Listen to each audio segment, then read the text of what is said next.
राहुरी नगर परिषद निवडणुकीची प्रचाराची सांगता सभा शहरातील स्टेशन रोड परिसरामध्ये 26 नोव्हेंबर रोजी सायंकाळी घेण्यात आली आहे। 27 नोव्हेंबर रोजी होणार असलेल्या राहुरी नगरपालिका निवडणुकीचा जनविकास आघाडीचा प्रचार हा गेल्या महिनाभरापासून मोठ्या उत्साहात सुरू होता।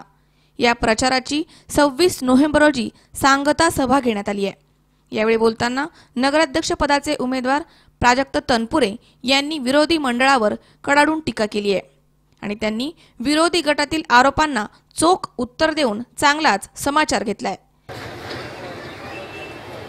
खरं म्हणजे जेव्हा ही निवडणूक लागली आणि प्रचाराची रणधुमाळी चालू झाली आणि मी जेव्हा उमेदवारी माझी निश्चित झाली तेव्हा मी एकच खरं विषय माझ्या डोक्यामध्ये होता की ज्या वेळेस आता सभा होतील, कॉर्नर सभा होतील, मोठ्या मोठ्या सभा होतील आणि अशा सभा झाल्यावर आपण फक्त एकच गोष्ट तिथं बोलायची ती म्हणजे या 5-10 वर्षात आपण सत्तेत असताना आपण काय कामं केली आणि पुढे 5 वर्षामध्ये आपण सर्वांनी संधी दिल्यास आपण काय करणार याचा लेखाजोखा आपण जनतेसमोर मांडावा अशीच माझी त्या ठिकाणी धारणा होती। परंतु समोरच्या आपण सभा ऐकल्या, त्यांच्याकडे बोलायला जास्त काही विषय नसल्या कारणाने अगदी खालच्या लेवलवरती जाऊन आमच्या सर्वांवरती टीका करायचा उद्योग झाला। मी खूप जास्त त्याला महत्व देत नाही, पण एक विषय आमच्या समोरच्या उमेदवारांनी घेतला की म्हणे ते अमेरिकेला शिकून आलेत आणि त्यांचं इथं सर्वसामान्यांची ओळख नाही आणि असं तसं वगैरे बरंच काय काय बोलले आणि म्हणे मी नगरपालिकेच्या शाळेत शिकलो आणि माझं इथल्या सर्वसामान्य जनतेमध्ये माझे मित्र आहेत।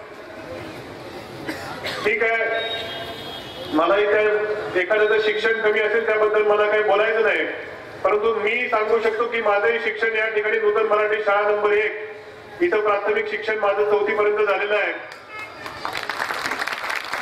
माझं माध्यमिक शिक्षण 5वी ते 10वी शिवाजी शिक्षण प्रसारक मंडळाच्या प्रगती विद्यालय इथं मी 10वी पर्यंत त्या ठिकाणी शिकलेलो आहे। आता हा माझा दोष नाही की मला 10वीला चांगले मार्क पडले आणि पुढे मी सायन्सला ऍडमिशन घेऊन इंजिनिअरिंग केलं, याच्यामध्ये माझी काही चूक नाही असं मला तरी वाटतं।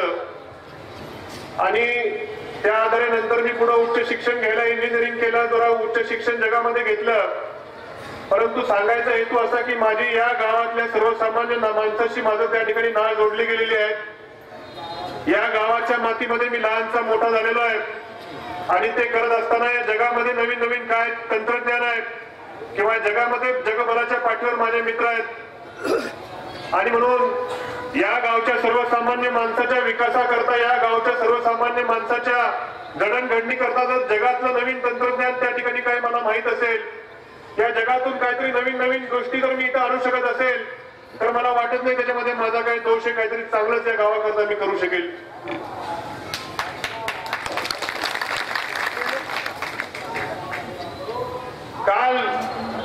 कालच्या सभेला लोणीहून त्या ठिकाणी लोक आले आणि त्यांनी म्हटलं की म्हणे मी लहानपणापासून इथं येतो आणि मला काय राहुरी तशीच त्या ठिकाणी वाटते। आता हे आधी कधी येत होते मला माहित नाही। ज्या रस्त्याने तुम्ही नगर मनमाड रस्त्याने आला असाल त्या नगर मनमाड रस्त्यावरती दुतर्फा त्या ठिकाणी चांगले स्ट्रीट लाईट लावून या शहराचं सुशोभीकरण केलेलं आहे, पूर्वी नव्हतं।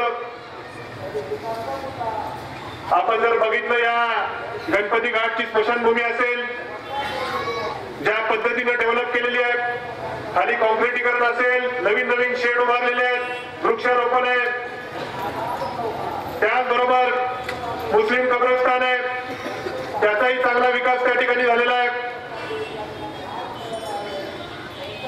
त्यांनी जर लहानपणी बघितलं नसेल या नव्या पेठेमध्ये शॉपिंग कॉम्प्लेक्स असेल, वेगवेगळ्या ठिकाणी नगरपालिकेची खरं नवीन इमारत आहे आणि सर्वात महत्वाचं म्हणजे मी इथं सांगू इच्छितो, या मुळा धरणाजवळ आणि नदीकाठचं आपल्याला असलेलं हे गाव, या गावामध्ये आपल्याला अधिकृत बांधकाम करण्यासाठी पूर रेषेचा अडथळा होता। 42 साली आपल्या गावात पूर आल्या कारणाने, पूर रेषा असल्या कारणाने अधिकृतरित्या बांधकाम करायला अडचणी होत्या आणि डॉक्टर उषाताई तनपुरे यांच्या पाठपुराव्यामुळे त्या ठिकाणी ही पूर रेषा शिथिल झालेली आहे आणि म्हणून आपण नवीन नवीन बांधकाम त्या ठिकाणी अधिकृतरित्या करू शकतो। या नगरपालिकेची अद्ययावत इमारत त्या ठिकाणी तयार झाली। केशर रंग सांस्कृतिक भवन शाहू त्या ठिकाणी तनपुरवाडीला सांस्कृतिक भवन असेल, आमच्या गल्लीत बोआसिन बाबाच्या तिथे त्या ठिकाणी सांस्कृतिक भवन असेल, गोरगरिबांची लग्न स्वस्त दरामध्ये त्या ठिकाणी होऊ शकतात. अशी भरपूर कामं नगरपालिकेची या 5-10 वर्षामध्ये झालेली आहेत. सांगायला गेलो तर लिस्ट त्या ठिकाणी कमी पडेल, पण केवळ इथे यायचं आणि टीका करायची असे उद्योग सर्वांचे या ठिकाणी चालू आहेत. एक चांगली सुविधा नगरपालिकेने या 5 वर्षात एक जी दिली असेल आणि तिथं आपल्याला पुढे जाऊन आणखीन विस्तार करायचा आहे, ती म्हणजे एक डिजिटल लॉकर म्हणून एक सिस्टीम आहे. या देशामध्ये, राज्यात नाही तर या देशामध्ये नगरपालिकेने डिजिटल लॉकर चालू करणारी ही पहिली नगरपालिका आपली आहे, की जेणेकरून आपली जी काही सरकारी कागदपत्र असतील त्याचं डिजिटलायझेशन करून ते कॉम्प्युटर इंटरनेटवर त्या ठिकाणी सेव्ह होतात आणि जगभरात आपण कुठेही ते काढून पाहू शकतो. आणि नगरपालिकेचे दाखले असतील ते ऑटोमॅटिकली ते आपण डिजिटलाइज त्याच्या स्वरूपात आपण ते देऊ शकतो. अशी ती सुविधा आहे. आणि गेल्या काही दिवसापूर्वी जेव्हा 500 आणि 1000च्या नोटा बंद झाल्या, आपल्याच गावातले एक नागरिक आहेत, पवार म्हणून त्यांचं नाव आहे, ते उत्तर प्रदेश का दिल्लीला कुठेतरी गेले होते आणि खरा घडलेला किस्सा आहे. मी काही कर्डियनसारखे त्या ठिकाणी बनावट किस्से करून सांगत नाही. आणि त्यांना 500-1000च्या नोटा बदलून घेण्याकरता आधार कार्डची काहीतरी गरज पडली आणि बाहेरच्या राज्यामध्ये UP, बिहार का दिल्लीमध्ये कुठेतरी असताना त्यांना आठवण झाली की डिजिटल लॉकर त्यांनी उघडलेलं आहे आणि त्याच्यामध्ये त्यांचं आधार कार्ड सेव्ह आहे. ते आधार कार्ड त्यांना तिथे उपलब्ध झालं आणि त्या योगे त्यांना 500-1000च्या नोटा बदलून मिळाल्या. म्हणजे प्रॅक्टिकल या कामाचा खरं त्या ठिकाणी त्यांना उपयोग झाला. निश्चितपणे आगामी काळामध्ये आपल्या सर्वांचं हे डिजिटल लॉकर उघडण्याकरता या विस्तृत पातळीवरती प्रयत्न करण्याचा आमचा मानस आहे, की जेणेकरून प्रत्येकाचं हे डिजिटल लॉकर असावं, सर्वसामान्य प्रत्येकाला या सोयी सुविधेचा उपयोग घेता यावा अशी त्या ठिकाणी माझी योजना. निश्चितपणे आमच्या 5 वर्षाच्या कालावधीमध्ये हे डिजिटल लॉकर हे शिकलेल्यांचं सवरणाचं नसावं तर प्रत्येक सामान्य माणसाचं काढून द्यायचं काम त्या ठिकाणी होणार आहे. की ज्या योग्य जगामध्ये आपण कुठेही गेलो तरी आपली कागदपत्र, आवश्यक कागदपत्र आपल्याला कुठेही त्या ठिकाणी उपलब्ध होऊ शकतील असं त्या ठिकाणी करायचा आमचा मानस आहे. भरपूर गोष्टी त्या ठिकाणी करायच्या आहेत, परंतु त्याच्या अगोदर एक सांगितलं पाहिजे की मला वाटलं नव्हतं की माझी नगराध्यक्ष पदाची उमेदवारी जाहीर झाल्यानंतर मी एक खरं सामान्य कार्यकर्ता, आजवर कुठली निवडणूक मी लढवलेली नाही. आणि या संजीव उदावन साहेबांनी सांगितलं असेल माझ्या अध्यक्षपदाचं अर्ज भरायचं काय नेमकं, पण जेव्हा मी अर्ज भरला मलाही खरं वाटलं नाही की एवढे लोक टेन्शन घेतील माझ्या उमेदवारीचं. म्हणजे 60 वयाच्या पुढे गेलेले असतील ते आमदार, त्यांच्या ठिकाणी ब्लड प्रेशर, शुगर सगळे त्रास आहेत. आजवर आपण बघितलं का राहुरी शहराच्या गल्लीबोळात कधी त्या ठिकाणी एवढा गल्लीबोळा पालख्या घातले असतील माझ्याकरता. मलाही खरं वाटलं नव्हतं. मलाही दया येते कधी कधी, लवकर दया येते मला खरं. आणि पालकमंत्री असतील, तिकडच्या कारखान्याचे चेअरमन लोक असतील, खरं मला एवढं वाटलं होतं की माझी उमेदवारी करता एवढ्या लोकांची एवढी धावपळ होईल. पण या शहरातल्या सुज्ञ नागरिकांना माझं खरं एक आव्हान आहे. आता खरं प्रचार संपला, पण जेव्हा जेव्हा आमदार कर्डिले या शहरामध्ये आता या नगरपालिकेच्या दरम्यान चौकात जाऊन खालच्या पातळीवरती जाऊन टीका केल्या, टाळ्या पडल्या, त्याला लोकांना काहीतरी म्हणजे खालच्या भाषेत जाऊन त्या ठिकाणी मनोरंजन करायचा प्रयत्न केला.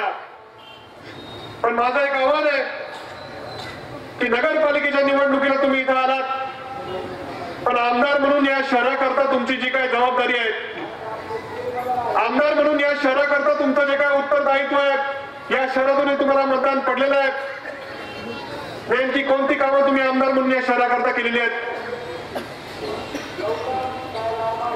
आमचे नगराध्यक्ष पदाचे उमेदवार समोरचे, त्यांच्याकडून मी एवढी अपेक्षा ठेवत नाही की त्यांना नेमकी नगरपालिकेची कामं काय आहेत आणि काय नाही हे माहित नाही. त्यांची चूक नाही, मी त्यांचं खरं नावही त्या ठिकाणी घेणार नाही. पण हा जो इथं सरकारी दवाखाना आहे, त्यांच्या ज्या LED व्हॅन फिरतात त्याच्यामध्ये ते सांगतात की नगरपालिकेने जो दवाखाना अमुक केला नाही तमुक केला नाही. अहो उमेदवार आमचे अध्यक्षपदाचे, तुम्ही अध्यक्षपदाला अर्ज भरण्याच्या अगोदर जरा आधी माहिती काढायला पाहिजे नगरपालिकेची कामं कोणती आहेत आणि कोणती नाही. तो दवाखाना जो आहे ग्रामीण रुग्णालय, तो गेल्या 8 वर्षापूर्वी नगरपालिकेने राज्य सरकारकडे हस्तांतरित झालेला आहे. त्या दवाखान्याचा आणि नगरपालिकेचा काही संबंध नाही. खरा संबंध आहे तर तो आमदारांच्या रूपाने आणि राज्य सरकारचा संबंध आहे. मग या शहरात तुम्ही जर चौकात चौकात फिरता, गल्ली बोळात फिरता, पण एक आमदार म्हणून या शहराचा खरं गोरगरिबांना माफक दरात आरोग्य सुविधा जर देणारा जो दवाखाना आहे, त्या दवाखान्याकरता तुम्ही काय नेमकं विधानसभेमध्ये असेल, राज्य मंत्रिमंडळामध्ये तुमची सत्ता आहे, काय नेमकं तुम्ही केलं? काहीही नाही. मला त्या ठिकाणी उपोषणाला बसावं लागलं, कारण की या शहरातला गोरगरीब माणूस ज्याला चांगल्या माफक दरात स्वस्तामध्ये आरोग्य सेवा सुविधा त्या दवाखान्यामध्ये मिळू शकते. आपण लक्षात घ्या, जेव्हा नगरपालिकेच्या ताब्यामध्ये दवाखाना होता, आमच्या अध्यक्ष उषाताईंनी एक्सरे मशीन आणलं असेल, अजून 2-3 आधुनिक मशीन आणल्या असतील, नवीन काहीतरी सेवा तिथे द्यायचा प्रयत्न केला. 200-300 लोकांची ओपीडी व्हायची. या शहरातल्या गोरगरीब माणसाला त्या ठिकाणी माफक दरामध्ये आरोग्य सेवा मिळायची. पण आमदार म्हणून तुमचं काय काम आहे? विधानसभेमध्ये तुमचं सरकार आहे, तिथं किती वेळा तुम्ही हा मुद्दा उपस्थित केला?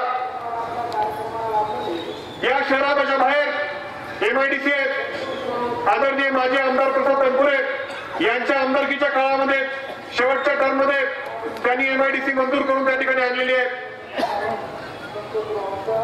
पण त्या MIDCच्या नंतर गेले 15 वर्ष तुमच्याकडे सत्ता आहे, आमदारकी आहे. आमदारकीच्या माध्यमातून त्या MIDC मध्ये पाण्याची त्या ठिकाणी सेवा अद्याप तुम्हाला पुरवता आलेली नाही, की जेणेकरून नवीन उद्योग या ठिकाणी येतील आणि या शहराच्या बेरोजगार तरुणांना नोकरी मिळू शकेल.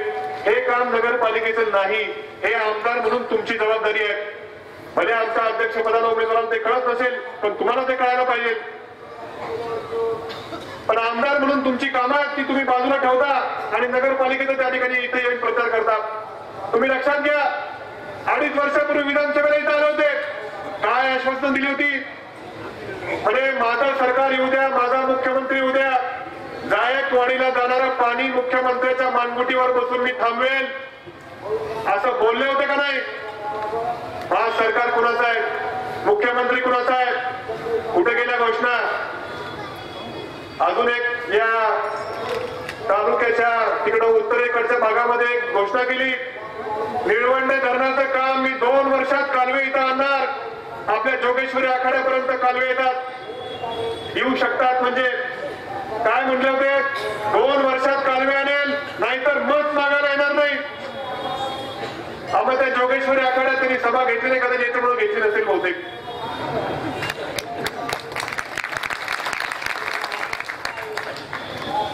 अरे नुसते येऊन भाषण करायचे, घोषणा करायच्या, इथं त्या ठिकाणी तुमच्या पुढे काम त्या ठिकाणी आहे. डॉक्टर उषाताई तनपुरेंच्या माध्यमातून विविध विकास कामं झालेली आहेत. सार्वजनिक कामं असतील, कुणाची वैयक्तिक कामं असतील, मी डोळ्यांनी पाहिलंय. अरे कोणत्याही वेळेला कुणाचाही फोन येऊ द्या, कुणी त्या ठिकाणी काम घेऊन येऊ द्या, तो गोरगरीब असेल, कुठल्या जाती धर्माचा असेल, कुठल्याही राजकीय पक्षाचा जरी असेल, तरी डॉक्टर उषाताईंनी त्या ठिकाणी आपल्या हातातलं काम सोडून समोरच्या माणसाचं काम मार्गी लावायचा तळमळीने आणि प्रामाणिकपणे प्रयत्न केलेला आहे. आणि त्यांचाच आदर्श पुढे घेऊन त्यांचंच काम, मला खरं त्यांचं काम खूप चांगलं आहे, त्यांचाच आदर्श डोळा खरं घेऊन मी तुझं काम त्या ठिकाणी करणार आहे. तरी आमचा कामगार 1 तारखेला पगाराशिवाय विमुख राहता कामा नये. तो ज्या दिवशी रिटायर होईल त्या दिवशी प्रॉव्हिडंट फंडाची त्याच्या हातात नाही. त्याला व्यवहारिक दृष्टिकोन लागतो, आर्थिक दृष्टिकोन त्या ठिकाणी लागतो, पुढचं विजन त्या ठिकाणी लागतं. की आता कॉम्प्युटरचं युग आलंय, माहिती तंत्रज्ञानाचं युग आलेलं आहे, लोकांना पेपरलेस त्या ठिकाणी पाहिजे. आणि मग नगरपालिकेने जे केलं की तुम्ही ऑनलाईन सगळं मागा, ऑनलाईन देण्याची प्रक्रिया की तुमचा वेळ वाचेल, कागद वाचेल त्या ठिकाणी. अशा पद्धतीचं एक निर्णय क्षमता या बॉडीमध्ये ती आपल्याला त्या ठिकाणी द्यायची. चांगले उमेदवार मिळून भेटले. अरे जगदने सारखा मनुष्य, एवढा मोठा मनुष्य निवडला, हा काय करणार? मला असं वाटलं 5वी-6वी पास असेल. तो MA, LLB, JUD and CA, joker म्हणतो स्वतःला. एवढी सगळी आमच्या गुलाब बर्डेची मुलगी कुस्तीवाली एक मोठी, फार पुढे जाईल ती. गुलाब महाराष्ट्र केसरी झाला, तो ऑलिम्पिकला जा, माझा तो राष्ट्रवाद दे.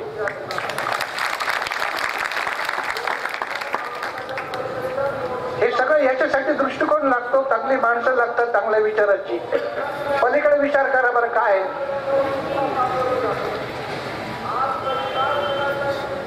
कोणतं काम त्यांनी केलं? चाचानी एखादी संस्था चालवली चांगल्या पद्धतीने, केलंय का त्या ठिकाणी? कुठलं